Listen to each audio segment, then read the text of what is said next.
Hello friends, ഇന്ന് നിങ്ങൾക്ക് വേണ്ടിയിട്ടൊരു മലയാളപ്പടം റെക്കമെൻഡ് ചെയ്യുവാണ്. പടത്തിൻ്റെ പേര് മിസ്റ്റർ ആൻഡ് മിസ്സിസ് ബാച്ചിലർ. ഇത് ദീപു കരുണാകരൻ 2025 ഡയറക്റ്റ് ചെയ്ത നല്ല അടിപൊളി കോമഡി പടം. കാണാത്തവരുണ്ടെങ്കിൽ യൂട്യൂബിലൊക്കെ ഇപ്പോൾ ലഭ്യമാണ് ഈ പടം, ഒന്ന് കാണുക. ഇതിലെ കാസ്റ്റ് എന്ന് പറയുന്നത് ഇന്ദ്രജിത്ത് സുകുമാരൻ, അനശ്വര രാജൻ, ജിബിൻ ഗോപിനാഥ്, ബിജു പപ്പൻ, ധന്യ ഹമീദ്, റോസ്ലിൻ ജോളി, ഇവരൊക്കെയാണ് ഇതിലെ മെയിൻ കഥാപാത്രങ്ങൾ. ഇതിൽ ലീഡ് റോൾ ചെയ്തിരിക്കുന്നത് ഇന്ദ്രജിത്ത് സുകുമാരനും അനശ്വര രാജനുമാണ്.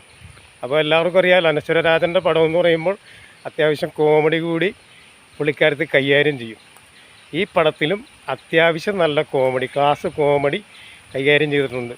അനശ്വര രാജൻ്റെ കോമഡി നല്ല രീതിയിൽ അവതരിപ്പിക്കപ്പെട്ട പടം. ഒന്ന് കാണാം, ബോറടിയില്ലാതെ ഒന്ന് കാണാവുന്ന പടം. ഒരു ട്രാവലിങ്ങിനിടയിലൂടെയുള്ള ചെറിയൊരു കഥ പറഞ്ഞു പോകുന്നു. ചെറിയൊരു ക്ലൈമാക്സും, തരക്കേടില്ലാത്തൊരു ക്ലൈമാക്സും പടത്തിലുണ്ട്. എനിക്ക് പേഴ്സണലി പടം ഇഷ്ടപ്പെട്ടു. അപ്പോൾ കാണാത്തവരുണ്ടെങ്കിൽ ഒന്ന് കണ്ടേക്കുക. Okay, by.